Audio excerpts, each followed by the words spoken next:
বন্ধুরা, আজ শুধুমাত্র অন্যরকম ভিডিও নিয়ে হাজির হয়েছি তাই নয়, এটা আমার জীবনের এক সারপ্রাইজ ভিডিও। আপনিও এরকম এক সারপ্রাইজ মোমেন্ট উপহার দিতে পারেন আপনার প্রিয়জনকে। শীতের দুপুর হোক কিংবা বসন্তের সন্ধ্যা বা গরমের সকাল ও রাত্রি, গঙ্গাবক্ষে ভেসে বেড়ানোর মজাটাই অন্যরকম। সেরকমই এক ক্রুজের মজা নিতে বসন্তের এক সন্ধ্যায় চলে এসেছি বিবাদা ক্রুজে।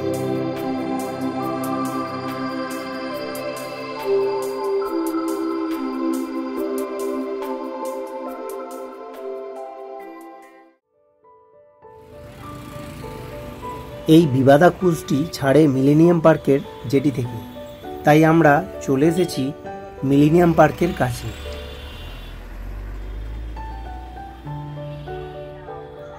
এই যে ডান দিকে দেখা যাচ্ছে মিলেনিয়াম পার্কের গেট।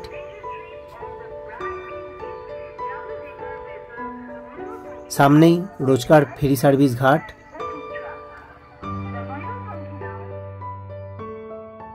আর তার ঠিক বাঁ দিকের এই লাল রঙের বাড়িটি হচ্ছে বিবাদা ক্রুজের অফিস। আমরা অনলাইনে টিকিট কেটেছিলাম, তাই এই অফিসে এসে বোর্ডিং পাসটা সংগ্রহ করতে হলো। আমরা 4টে থেকে 7টার ইভিনিং স্লট বুক করেছিলাম। এখন 3:45 বাজে, আমরা বোর্ডিং করতে চলেছি। এই ক্রুজটি 4টি স্লটে বুক করা যায়, যথা ব্রেকফাস্ট, লাঞ্চ, ইভিনিং স্ন্যাক্স ও ডিনার।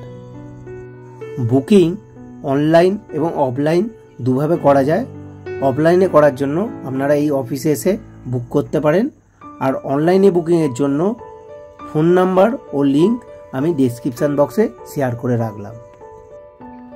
যদি স্লট খালি থাকে তাহলে অফলাইনে বুকিং করে সঙ্গে সঙ্গে আপনি রাইডের মজা নিতে পারবেন।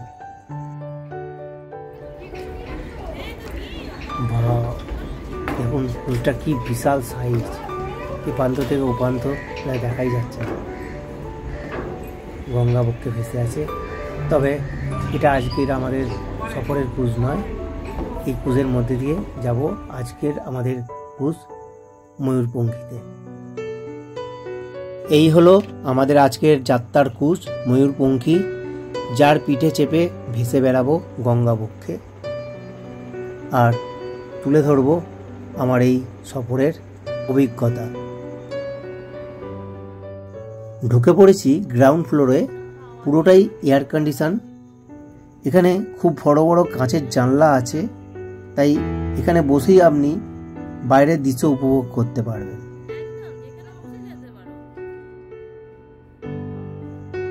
এবার চললাম ডেকের দিকে। দরজা খুলে বেরোতেই চোখে পড়ল এই জেন্টস টয়লেট লেখাটি। উল্টো দিকেই আছে লেডিস টয়লেট। এই নিচের ফ্লোরের জলের কাছ থেকে সেকেন্ড ব্রিজ আর হাওড়ার ব্রিজের কিছু সুন্দর মুহূর্ত তুলে ধরব।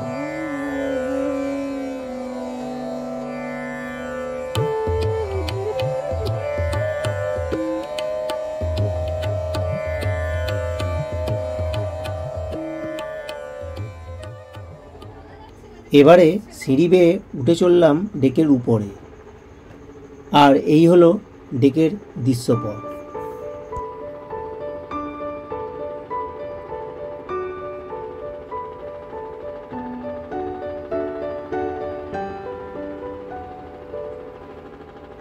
ডেকের উপরে আসতেই হাতে পেয়ে গেছি ওয়েলকাম ড্রিঙ্কস, আর এই ওয়েলকাম ড্রিঙ্কসে চুমুক দিতে দিতে ঘুরে দেখে নেব পুরো ডেক চত্বরটি।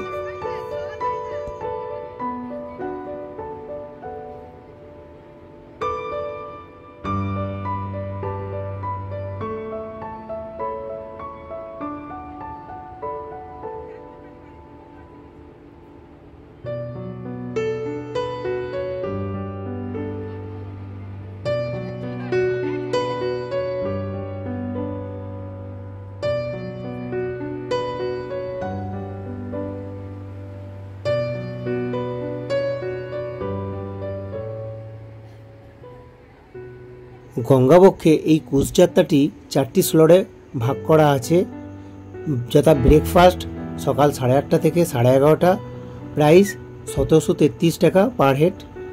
লাঞ্চ 12:30 থেকে 3:30, প্রাইস 2100 টাকা পার হেড। ইভিনিং স্ন্যাক্স বিকেল 4টে থেকে সন্ধ্যা 7টা অবধি, প্রাইস 1733 টাকা পার হেড। আর ডিনার সন্ধ্যে 7:30 থেকে রাত্রি 10টা অবধি, প্রাইস 2100 টাকা পার হেড। আর এই সমস্ত প্রাইসের সঙ্গে জিএসটি অ্যাড আছে। ক্রুজ ছাড়ার সাথে সাথেই হাতে চলে এসেছে ঝালমুড়ি আর স্যান্ডউইচ। সেটা খেতে খেতে উপভোগ করছি এই মনোরম। So now on the right side, this is the North Kolkata, the old Kolkata. You see on the right side, there is some warehouses and some local ferries. This area called Armenian Ghat. Armenian Ghat is one of the oldest ferry service in Kolkata. The first ferry service built in 1734 by Armenia market, one of the largest flower market in Asia. Actually, the main market is the Bihan. গঙ্গাবক্ষে ভেসে বেড়ানোর সাথে সাথে আপনাকে এখানে বাংলা, হিন্দি এবং ইংরাজি 3টে ভাষায় জানিয়ে দেওয়া হচ্ছে এই নদী পাড়ের ঐতিহ্যমণ্ডিত জায়গাগুলির যাবতীয় তথ্য। হাওড়া ব্রিজের নিচে দিয়ে যাওয়ার সময় মানুষের মধ্যে যে আনন্দ উচ্ছ্বাস দেখলাম, তা দেখেছিলাম প্রথমবার গঙ্গার তলা দিয়ে মেট্রো যাওয়ার সময়।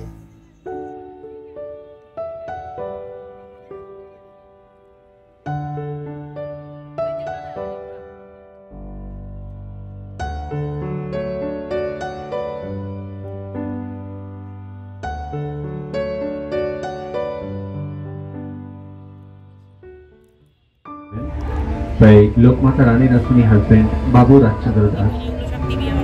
और टैगोर समाधि के बाद देखिए एक और घाट है, that is for the immersion, विसर्जन का घाट, स्पेशली फॉर दुर्गा पूजा, नीमतला विसर्जन घाट।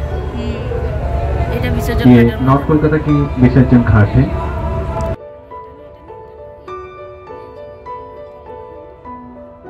रविंद्रनाथ टैगोर समाधि, नीमतला इमर्शन घाट।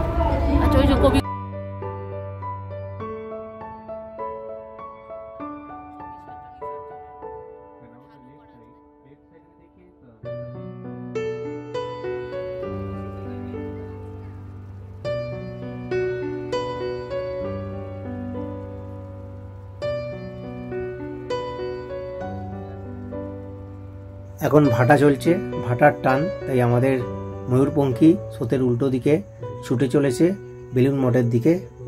আর এই যে দূরে বাঁ দিকে দেখা যাচ্ছে আমাদের হাওড়ার দিকে বাধাঘাটের কাছের সুন্দর বড় শিব মূর্তিটি।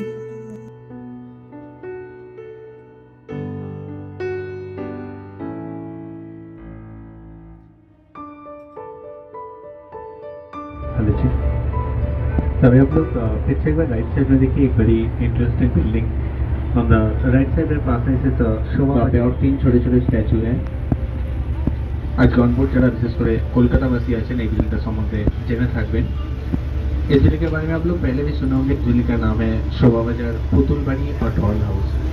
Building is as a content building, लेकिन वैसा कुछ नहीं है। ये करीबन 200 साल के पुरानी ये बिल्डिंग है। एक्चुअली बेंगल में जब फर्स्ट टाइम यात्रा पाला शुरू हुआ था,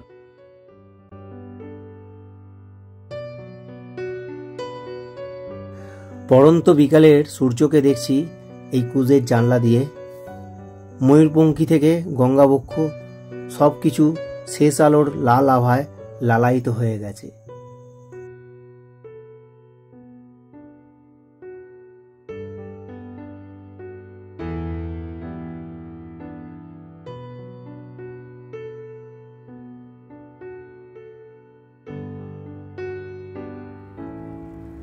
এসে গেছি বেলুন মঠের কাছে।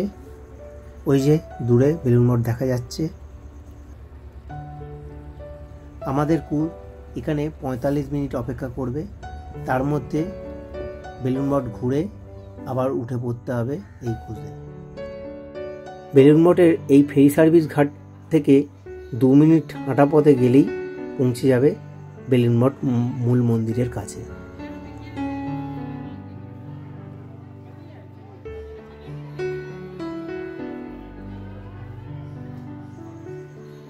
বেলুন মঠের উপর আমার সম্পূর্ণ একটি ভিডিও আছে, তার লিঙ্ক আমি ডেসক্রিপশন বক্সে দিয়ে রাখছি, আপনারা চাইলে সেখান থেকে দেখে নিতে পারেন। এই হলো ক্যাপ্টেন রুম। আর আমাদের ক্রুজের ক্যাপ্টেন আবার তার ক্রুজ চালু করে দিয়েছে। এবার আমরা ফিরে চললাম বেলুন মঠ থেকে আমাদের যাত্রা শুরু হয়েছিল সেই মিলেনিয়াম পার্কের দিকে। দিনের আলো আর রাতের আলোয় দুটোর মধ্যে একই জায়গার দুরকম ছবি ধরা পড়ে। এই রাতের আলো ঝলমলেতে ক্রুজটাকে আবার একটু অন্যরকম ভাবে দেখতে লাগছে। আর বক্স বাজছে, এখানে নাচ গান ব্যবস্থা আছে।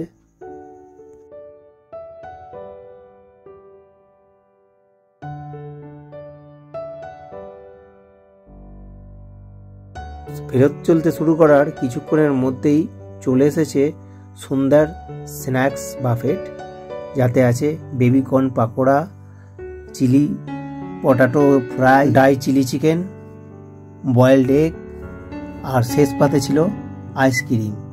সব কিছুই ছিল আনলিমিটেড। আমাদের ক্রুজেও যেমন সুন্দর সুন্দর গান বাজনা হচ্ছে, উল্টো দিক থেকে আসা ক্রুজটিতেও সেরকমই গান বাজনার আসর জমেছে, যেটা আমি ভিডিওতে তুলে ধরতে পারবো না কপিরাইটের জন্য। সেটা আপনাকে এখানে এসেই উপভোগ করতে হবে। এই ক্রুজের খাবার দাবারের মান আমাকে খুব একটা প্রভাবিত করতে না পারলেও গঙ্গাবক্ষ থেকে দেখা অতি চেনা পরিচিত হাওড়া ও কলকাতার চেনা রূপ আজ অচেনা ও মোহময়ী লাগছে।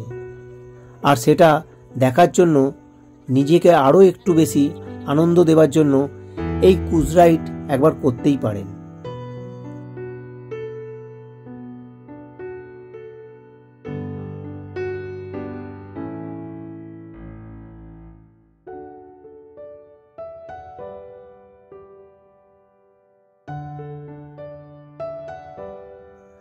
বন্ধুরা, 7টায় আমাদের মিলেনিয়াম পার্কে নামানোর সময় ছিল। এখন 6:50 বাজে। হাওড়ার বিচ ক্রস করছি। আর 10 মিনিটের মধ্যেই নেমে পড়ব। এবার বিদায় নেবার পালা। আবার কোনো নতুন ভিডিও নিয়ে শীঘ্রই চলে আসব।